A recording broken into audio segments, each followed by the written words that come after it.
Fortune favors the bold. Take one. And action. Hey, Hey, I'm doing good. How are you? I'm excited about this conversation. First off, to the listeners, to the viewers, thank you. To you, most importantly, thank you for doing this. You're very welcome. This is a big stepping stone for me artistically, personally. Let's just say I'm at a fork in the road. Why that? That's a good question. Off the gate, it is turning away from old patterns, bad habits that were very like self-detrimental. So through my own realization. So lucky enough to be able to take time to sit, pause, analyze, versus before I kind of would run into chaos, you know what I mean? It would just be responsive and reactive, but you know, from friends and peers, like I could do this. So this is gonna be really big, just for self, family, the viewers, the other artists, your artist. So I hope you feel something. Yeah, you I'm know? excited to be here. No, seriously. I'm excited to ask you questions. That's okay. That's the biggest thing. As long as you're excited and engaged, everybody will be really edified by this. So All right. yeah, let's do it. Are you ready to get started? Absolutely. Okay. I do have some questions for you Oh, right just- here on my phone. Okay. All right. Let's start with the title. Fortune favors the bold. What does that phrase mean to you personally, and how does it tie into your walk with Christ and your message on this album? In a personal level, boldness struck out to me because being younger, it was a lot of hesitation to want to exist, whether even being like basketball, in a classroom. You know, like when teachers ask questions and it's like, I know the answer, but I just don't want to talk. Yeah. Hesitant. Insecure, worried, but many a times I was recognizing that I always gravitated to leadership, you know, but I would just feel like by the grace of God, I felt the essence to want to stand in the front lines, but not having like the capabilities and the skills to do so. So it's like, boldness always stuck out to me because it was opposite to who I was. So like even doing this is polar opposite to my day-to-day living. You know what I mean? Like to the outside person, I'll probably be like a hermit or introvert. So this is out of your element a little bit. By design, which I think, I heavily believe like humans were like oxymorons, you know what I mean? We're a very like walking contradiction. Because I just feel it just makes sense to step out even though I don't naturally do it, right? So even right now, it's like, yo, I'm trying to get out my own skin to answer this question right now. So it's mainly, I know I'm not alone. There's a lot of people out there, hundreds, millions, thousands. I know these things. I encounter them in barbershops, coffee shops, basketball court.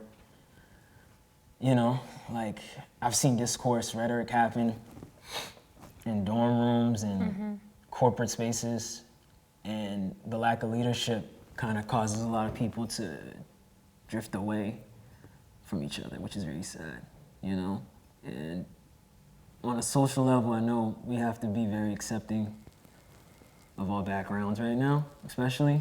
Absolutely. Right? So like, I know boldness that will take someone wanting to come to the forefront and lead into a direct, there's an end goal here, right? Which is for the greater good. So that always stuck out to me because it doesn't look like a victory in the beginning. So I'm in a stage where it looks very bare, but I'm not looking for worldly acceptance, you know? That's not the point. There's gotta be something bigger.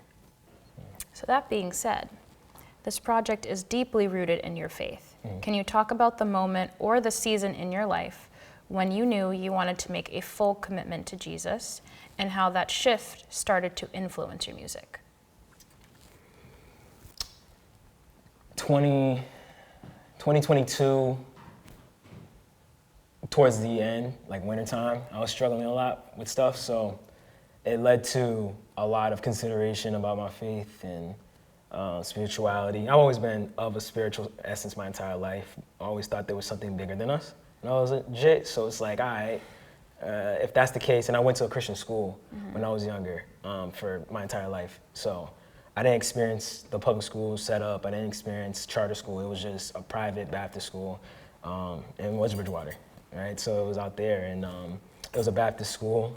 Didn't really feel much there. I mean, you're in your Bible 5 days out the week. You know, they're very strict, Very rigorous. very rigorous, doctrinated, right? So it didn't sit with a lot of people in the school, and I always thought that was a weird thing that we were presented in like this text every day, and nothing really stuck with us. So those things kind of traveled with me as I got older to contemplate, and I would always pray all the time. And of course, Haitian roots, you know, very strong in like Catholicism, very strong in Jesus, very strong in Mary and Joseph and God. So that being emphasized within my heritage was already, by grace of God, was lucky enough to at least respect authority, right? So I was like, all right, I did that, but then there was a season where it was just, I left home, 4 years was gone, and Connecticut started to drift a little bit from just all that, and got into a weird space. Depression, anxiety, worry, insecurity, all this stuff started to come in. And then later in like 2022, I kind of like crashed out and mentally. And I had an instance where I was just kind of like, all right, let's go to fast forward to like April 2023. I had just randomly was just like, I can't hear God's voice. Like it was like that in like finite terms. I was like, I can't hear God. I can't hear God's voice. And then I'm like, I can't hear him. I'm like, what's going on? Like kind of just talking to myself. And then the next day, I had a dream. I was at a party, and Jesus tapped me on the shoulder 3 times. And he's like, yo, we gotta go. Just like that? Just like that. He So said yo? like, we gotta go. Okay. In my mind, he said yo. Okay. But you know what's funny? Like, God he'll speak to you where you're at, Right. you know? So he did say yo, but it's like, I know he ain't talking like that. Like, interpretation is interesting for everybody, because that resonated with me. You know, if he was like washing in a bassinet with white cloth, I'm like, yeah, I'm like, no, you know, that don't move me. I'm not going with you. I ain't going, like, what is that? You know, but I mean, looking at the setup, the spiritual realm, I'm like, yo, I'm in a party. I'm exactly where I would be at that time. And then every time he tapped me, he got further away. So it was just like, shoulder tap, we gotta go. Nothing else. I said, just give me 1 second. And I'm talking, and he taps me again. I gotta go. I'm like, give me 1 second, but he got further, like he's at the door. And then the third time he tapped me, he was like in a car, and I just woke up. And I'm just like, and I just started praying. And then like, I was like, God, I'm sorry. I didn't mean to go against you. Please help me. I'm struggling, et cetera, et cetera. And ironically enough, you know, I really felt this confirmation to call my best friend, Connie, now. And we weren't really close for the last 3-4 years because he embarked on a journey with God and Jesus. So we kind of drifted away because I wasn't really in it. And then once we reconnected, I happened to work on an album with John Glass. John, that's my brother. We made You Are Forgiven. And in real time, you know, started committing myself to like Bible studies and all that in that 2023 summer. And devoted myself. I went away. I got out of group chats. Like, I went ghost on everybody. I was just like, yeah, just give me some time to reassess myself. And a lot of things got addressed during the process of the album. We are forgiven, you are forgiven, so then now, Fortune Favors the Bold follows that second step. Got it. Yeah, and it has been locked in ever since every day. And all this came from a dream. One dream. One dream. That's just hilarious. Just a one dream. It all starts with one dream. It should be like that. Hip-hop doesn't often leave much room for spiritual vulnerability. Why was it important for you to step into that space and provide a refreshing perspective on Christianity within the genre?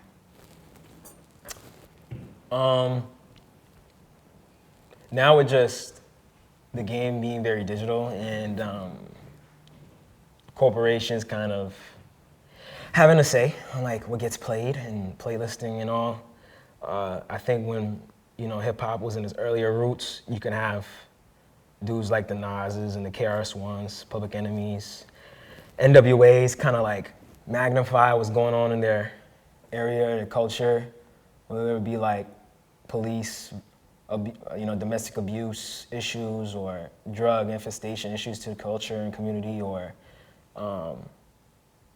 thievery and like corruption, political corruption. Like that was a big piece to hip hop. Like that's a main reason why I was influenced by it. So now with like where we're at in 2025, I see, Christian rappers, especially Christian music, is getting kind of this resurgence situation. But I think the thing is, there has to be a teaching. The base of all religions and cultures, there's teachings behind it. I just didn't understand being Haitian by living it. Like I was literally taught things that were you passed the line. Like you shouldn't do that. And I'm like, oh, my fault. Like you kind of learn that, and it correlates when you get into the real world. Like I believe that's how we're both here. Like our parents kind of set this tone of teaching how to stick to your roots, stick to your family, honor one another. These things is what I see in Christianity, literally directed from the text, but through religion and like just through ill practice from mankind, which happens, and error, corrections is needed. And I'm not alone. There's many people, many regions, many areas that are doing it on a musical level and a composing level. That's just how I do it. I could go out there and just like write a book and stuff like that. That's just how I feel. Like I have a lot to say. So in the space where right now I think it's a quantity game and not a quality game, it's kind of diluting the writing. I feel like we've traded like pens for money and capital. Like if you give me 10 bands, I'll kind of compromise what I'm writing. Right. Just cause like they want more of it. You give me 10 bands, I might have a desire to want 20,000. So then, what do you need to get 20,000 again? Like what are they doing out there? Like, they're talking about Ozempic, like, and then you start like putting your Ozempic bars. I'm like, what are we doing? So like for me, I know, and history would tell me, history repeats itself. Like there's nothing new under the sun. So I'm not doing something that isn't being done right now. But if I could do it on my own accord and at a high level with consistency, it's gonna cut through. Like I know one of my favorite verses is like, with man it's impossible, but with God anything is possible. It's that simple. So if I listen to accordance to my spirit, to accordance to what I'm seeing in Revelations, to what I'm understanding in real time, and then just apply it, just keep doing that, build it brick by brick, it's gonna cut through. Like hip hop is gonna feel it because it's supposed to mimic what's going on, like economically and socially, which is kind of like we're kind of at this warring strife period in general as a culture. It's uneasy. I remember I saw something like black fatigue. Like we're just tired. Like there's so many narratives we're tired of right now. It's tough. Yeah, no, that's very well said. The album cover features your brother and sister. What's the significance behind involving your family in the artwork, and how does your family lineage shape the spirit and sound of this project? They always been involved in my music. It was beautiful. Like when I was first starting, they would just hear the bad raps. Like, oh, you might be good at this, Which I showed some like flashes, but they definitely poured into me, specifically those two, to like take it to another level and be consistent with it. And they saw like a natural raw talent there, so I was like getting egged on in a good way. When I did like my first EP, 2019, they're on it. I had them involved, but I didn't really know identity-wise what I was doing. So it's like after 4 or 5 years of making music, and then really allowing the spirit to like guide in the formation of the project and the cover arts, it was the perfect timing. Like once I started thinking about, I had a niece, nephew, right? Like older brother started developing in his own way, sister started developing, gets a boyfriend, gets masters. I'm like, oh, like things are happening now where I'm like, I kind of started feeling protection of our lineage, and then just generationally. Like I always thought that way, but I'm like, niece and nephew, when I saw them, I'm like, whoa, like if I keep doing this, they could be influenced by this to find their self, within it. So it was about time, like, and it's perfect timing. Like I'm just reaching my prime, like I'm blessed to look okay, look good. My sister looks good, my brother looks good, and it's like we're young and black and Haitian and healthy, right? And we're all here, so it was the perfect moment, to consolidate it. And I'm like, let me put you on the cover. It was last second, so I was like, yo, what y'all doing next Saturday? So the willingness from them, since I was doing it in 2019, 2018 to now, has not changed.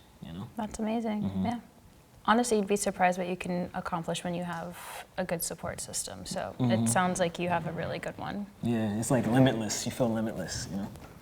Okay. From a creative standpoint, how did this album push you differently than your past work? What was the biggest evolution in your process, whether lyrically, sonically, or spiritually?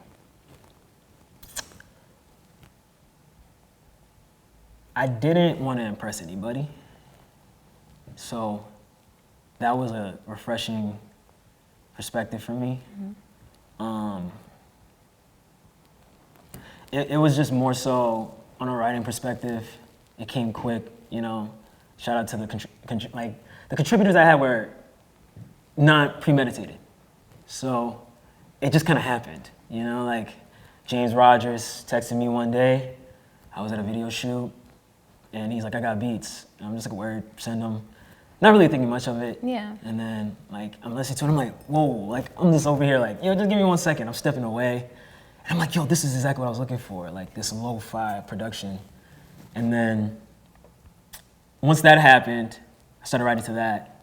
And then Andrew Regis, who's in the collective, I was like, you are heavy boom bap, very J Dilla, Kanye West-esque.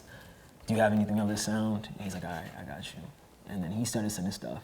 And I was just kind of like, oh, this is crazy. Like, all right, it's coming together. And then the third contributor being John Glass has always been there. So I kind of told him what was going on sonically. And on a writing perspective, the challenge was, how do I apply what I'm learning through the Bible and learning through spiritual confirmation in text? Like, how do you put that out in style? Right. Because I wasn't gonna go there and be like, 1 John 3:8, you know?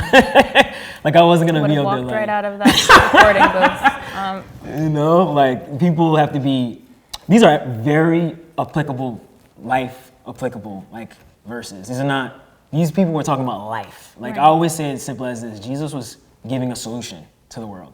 Like the gospel is a solution, right? Many times when you have people kind of at the pulpit or behind the scenes pulling strings for money, Right. it could turn into a greed, selfish, controlling, right? Manipulative situation in religion. So you're going from that corruption to, you know, the trust and faith in God, and seeing in text is, you know, the bad will be due away. Don't even worry about the people that have done bad. It's your priority, like do good. You do good, and that's the focus. So there was no one in that process. Like I'm in the studio, locked in Dover Street, lights closed, and I'm just like gone, you know, for 4 or 5 hours. And it was quick, so it probably happened in like 2 weeks, you know? Wow. After that, you're just kind of sitting with it. You keep playing the songs and you're just like, okay, it's good. All right, you know, you're just kind of looking into the Yeah. wind and you're like, this makes sense, so. Yeah. Did this project come together quicker than, say, your last one? Do you feel like it's about the same? OD. It was drastic. The other one took like 8 months, this one took 8 2 months weeks. versus 2 weeks. Yeah. Wow. Let them cook. Mm-hmm. Okay. So you explore the gospel not just in message, but in the feeling and the atmosphere of this album. Can you walk us through how you approach the sound and production to reflect that purpose? Yes. With the gospel, essentially, Jesus' story in life, his circumstances through my work was putting myself in his shoes, which is the push for us spiritually to do for one another. But when you have someone emphasizing it, and he's saying he is Lord, he is God, he is the Son, he is the Messiah, he is the hope, you know, he's light. I'm like, all right, like you're saying some good things here, buddy, you know? So then it becomes self-reflective, meditative, sitting with it. I'm looking at myself and how my actions and what I'm doing, does it match? Yeah. You know? So I had to take my own life as an example. So wherever despair was in my life, how do you embody that in production? So then I'll go to producer, I'm like, hey, you got something that's like frantic? He's like, yeah. You know, like It's a very specific word. very. That's how I am. I'm just like that. I'm like, you know, I was like, do you have something that's airy, you know?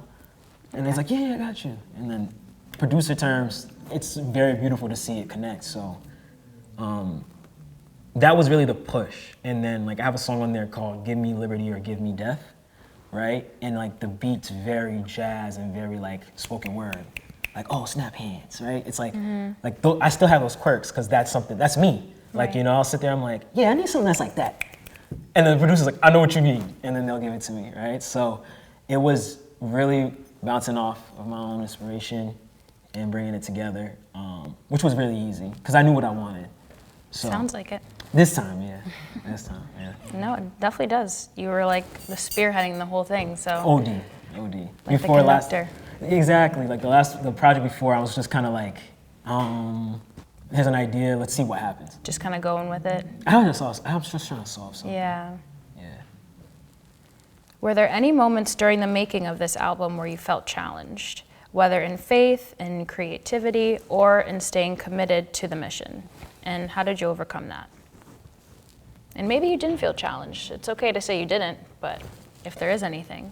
That's it, right.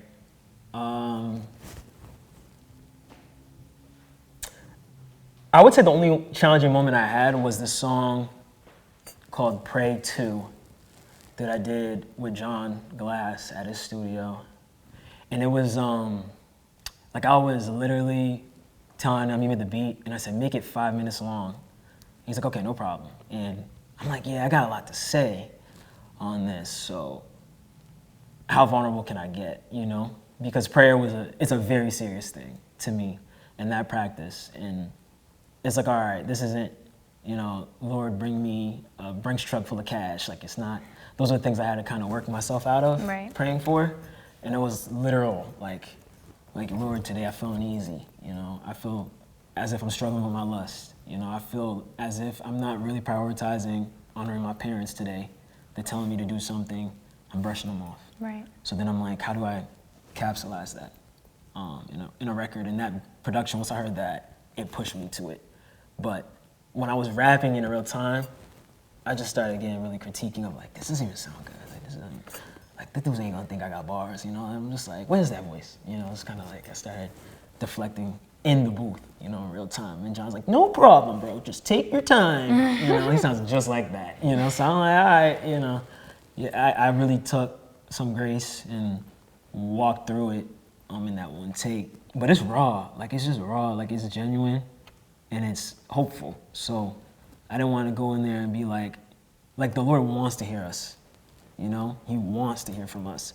Like I remember it was like a Psalms verse and an angel was referencing to God, like, what is it to these little people on earth that you are mindful of them, you present yourself to them with dreams, you touch them from a heart perspective and make impressions. Like, why is there so many little people there and they're important to you? What's wrong? Right. Like, what's going on? And once I saw that confirmation, I'm like, all right, like this is about like the birds and the bees and the squirrels and geese. Like, it's literally, like that's all I was thinking about. You know, and the production really brings you to that. It's like it gives you this like water, ocean situation. Like, it just feels like nature, which is like the truest form of God's providence. Like, just creation in itself is crazy. So, and none of us can really muster it up, you know? So that was the tough point. That was it. Pray 2 for sure. Yeah. I can't wait to hear it then. Absolutely, it's a great song. You'll enjoy it. What kind of conversations or healing are you hoping that this album sparks in listeners, especially those who might be distant from faith or feel like there's no space for spirituality in hip hop?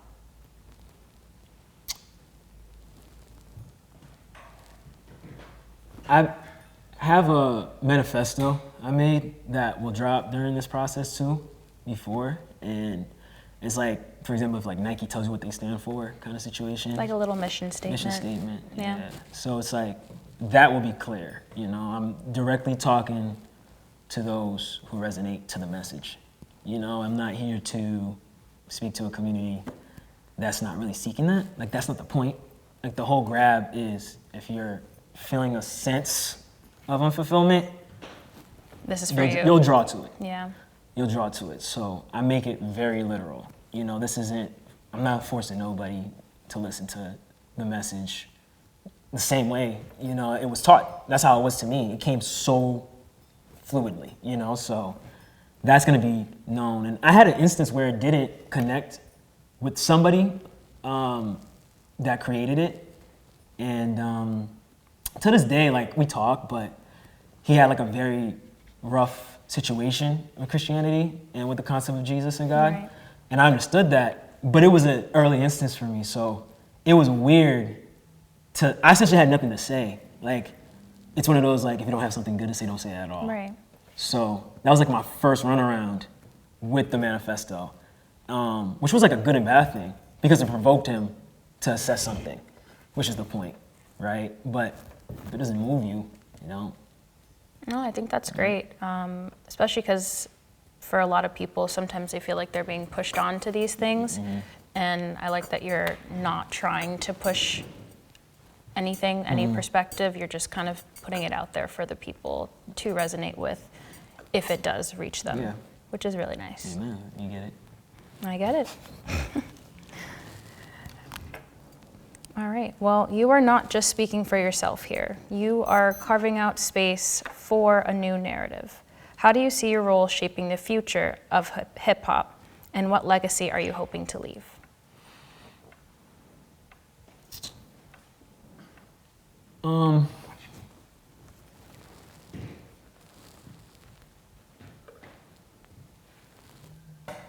I want people to start, especially in music, if you have that gift. Because a lot of people are doing music, and I don't know if they've been ushered into it through like a divine understanding. I think most people are just doing it because it's cool and it's attention grabbing, right? So I want you to write what you're most afraid to address. So, which is what writing That's what it is. is. Yeah. Literally, if we're talking about like Langston Hughes or like a Maya Angelou or like Annabelle Hooks, right? So like the whole intention is to shape social, cultural, spiritual issues, especially for Black people. Like this is, I want to pour into my community by natural. I'm Black and Haitian, so my experience is shaped by that. And within us is a lot of people seeking God. There's a lot of younger people right now, especially, trying to make gospel music and trying to make a music that glorifies God in their own way. Right. But this is the whole point of leaning in faith to allow God to guide you through it and address it. But what tugs is acceptance, you know, worldly acceptance. But what's most accepted is vulnerability. Like, people want the truth. They do. You know, I lied a lot. You lied a lot? I lied a lot, you Oh, know. you were a liar. Rappers are liars, you know, so a To lot some capacity, To yeah. some A lot of capacity, them. okay, I'll give you an example. Don't be lying. We exaggerate. Like, you could go like, I could be with two friends, and they're like, I'm going to the club. And then you go to the bar, and you're like, I was 50 deep.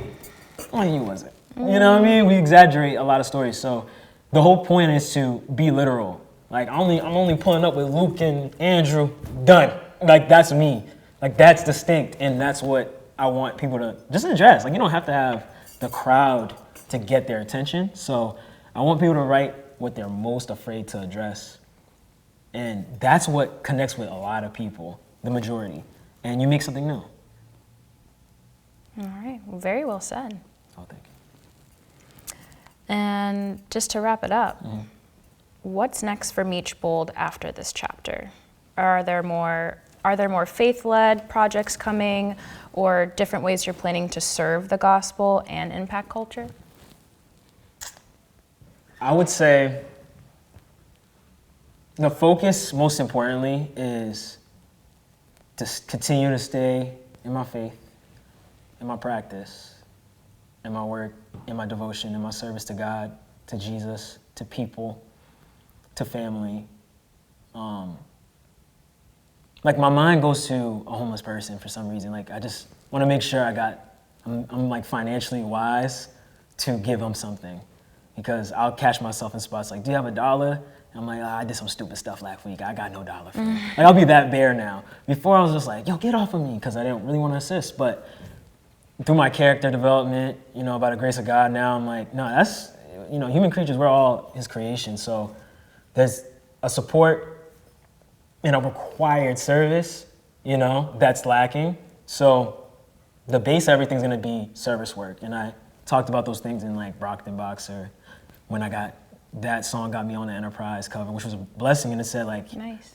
thank you, you know? And it was like, yo, he's Meech making music for the people. And I didn't even tell him to put that quote, but when I saw that, I'm like, all right, Lord, I hear you. You know, like I just took that divine connection of, all right, let me pour into the people. So the first thing is just becoming a better person, better son, better human, you know, by the grace of God, better boyfriend, better husband when those things happen, you know. But there's a lot of power in like this singleness stage that I'm in artistically, and just, you gotta shape yourself, for, especially a significant other. And those are the things that cross my mind. It's not even like, I got to be the hottest rapper in the game. Like, it's not even that. It's literally the miscellaneous things that make you keep it. Like, I remember one of my favorite statements, because I'm like doing the study in Proverbs, and it's like a training, and they were saying money puts food on the table, but wisdom keeps a family around it.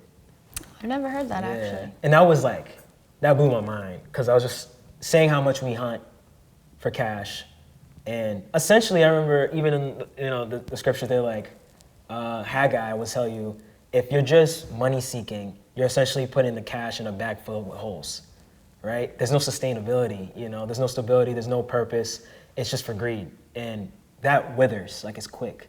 So this music, me, by the grace of God, is here a long time, and it's written from that intention to impact people. When my niece and my nephew are 20, right? They can be able to see my work, the fruits of the work, you know, by the blessing of the Lord, just to be able to inspire them to find their purpose early, you know, in your youthful stages, because I lost a lot of that, you know, Lost some of that, yeah. You know, like there's a lot of things that I allowed the time to pass, and it wasn't a good thing to sow. So the focus is going to be serving the people, pouring into them, and then bringing the art second, because that's just by my nature. Hopefully books, right? I've been writing a lot recently. So, you know, maybe with this, put a book with it, you know, maybe put a little like couple pieces in there. Because I'm also blessed to be a good writer. So I'm like, all right, you know, bring that stage and element to it, and possibly a performance maybe, you know, pop out and touch people. Physically, I did it the other day. It was cool. It was beautiful. Some kid took a picture with me. I'm his Avi now. You're like, oh, I made it. You know, but I told him, like, how you just a black screen? He did the black screen thing, Avi. I don't like that. Black screen? Yeah, it's just a black screen. They didn't have an Avi picture. It was just, I'm like, dude, okay. you gotta put a picture on it. It's like, yo, then take a picture with me right now. And I'm just like, let's do it. And that's what it's about, right? It's just giving that little inspiration to them, and then you can just keep on building on it. So, and hopefully another album by God's grace sooner than later, and you can come back again and ask me more questions. Oh, we're gonna do this again? I hope so. We'll see. I hope so. This has been great, though. Thank Nice to get a good insight on just you, and I hope everyone can take something away from this as well, if they can see how passionate you are and how much you care about this project. So it's going to be really exciting to see when it comes out. As long as you like it, that's all that matters. Well, I guess we'll see, right? I like it. All right, I'm good. I'm cozy. You're amazing. Come on, give me. Oh, no handshake this No time? handshake, no handshake. Okay, He was doing like some kind of... All right, we good.